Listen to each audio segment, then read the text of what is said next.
Christianity does a good job of explaining kind of like the agape style love, like, that sort of universal goodwill for other people and what that looks like. But I think it's really kind of stumbled when it comes to explaining what it looks like once sexuality is involved, because there's eros. There's some of the dynamics there get a little counterintuitive, at least coming from the mainstream perspective.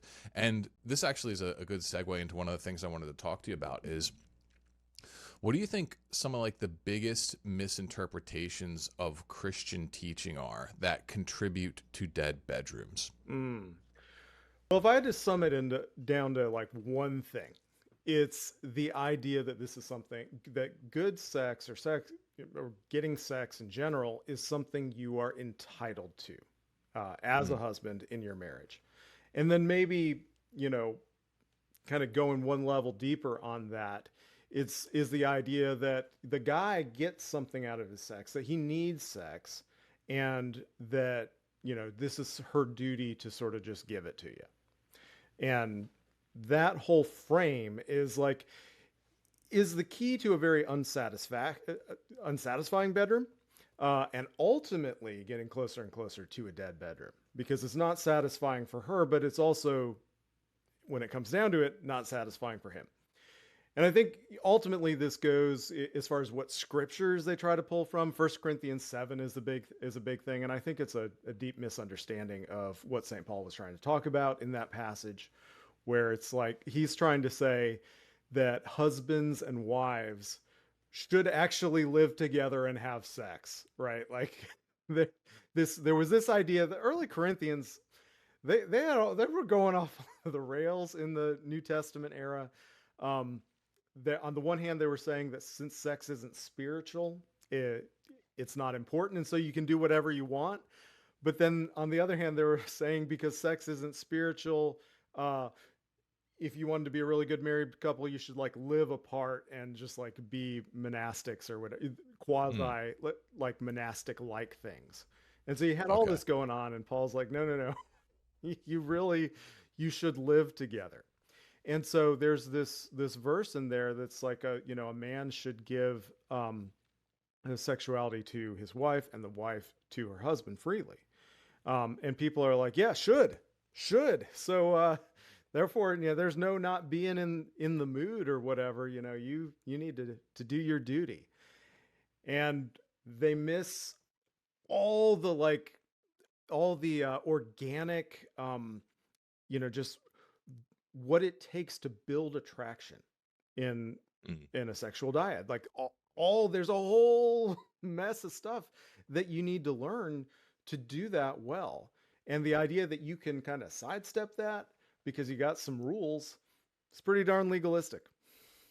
Yeah. So this legalism you see as a big kind of obstacle. Yeah. And I don't know if like you see this at all, but I also then on some sense see this like a flip side too that starts to occur, where guys almost get so beaten down in the process of having a dead bedroom that they stop even like expecting it, where it's like there's that it's like the entitlement almost, it's like gone off the table so far that it's almost, they're completely disconnected from it anymore, and that's where they start reaching usually toward porn or some other kind of like coping boomer mechanism. humor sort of stuff, like, oh yeah, it's the ball and chain. They're like, that's to be expected. Of course passion wanes over time, and you can't expect it. Right. And I'm curious, do you think that there's anything that the church does that facilitates that, or Christianity in general, that kind of contributes to this, basically a sense of complacency around marital sexuality? As just like, yeah, it's men and women are different. Things are just going to suck at some point. You'll have some passion in the beginning if you're lucky, and then it's going to fizzle out, especially once kids come into the picture. There almost seems to be this, that's the way it goes. And as a man, you got to suck it up and just never want sex again. And most guys, they kind of seem like they're just dying a slow death in that sort of sexual desert. Oh man, it sucks. The way I would put that, I guess the way I would frame that is it's part of a bigger issue with Christianity and masculinity in general now in the church, where the idea that a man has a drive, that he has desires, and that he wants to like point his virility in a direction and run with it. That is not deeply embraced. If anything, these are considered like sinful tendencies, and the ideal is a very passive, receptive ethos. And there's some historical reasons why that's like considered, the de facto Christian ethos.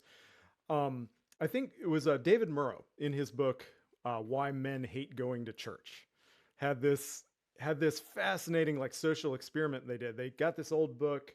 Well, in a church setting, they did this survey where they listed all these traits, and they said which of these set of traits are more, descriptive of like the ethos of Jesus and his disciples. And they had these two columns of them, and it was like 95% the one column over the other, and they were things like, assertive, driven, those kind of things, results oriented versus like accepting and, those, anyways, that kind of thing. Well, as it turns out, these lists of traits were just directly lifted from the old book, Men Are From Mars, Women Are From Venus. And these groups, the control group, or the groups taking the survey didn't know it, but they were just basically saying, yeah, Christianity is about being like a woman. Like that's what Christianity is all about. And if you actually, if you go back and you read the Gospels, you read the Old and New Testaments, you read the sort of ethos of the saints in the Bible. They are driven, passionate, fiery people who go after the things that they're all about. And when the Spirit comes down, it doesn't like take that away or say that's bad. It says, I like the fire.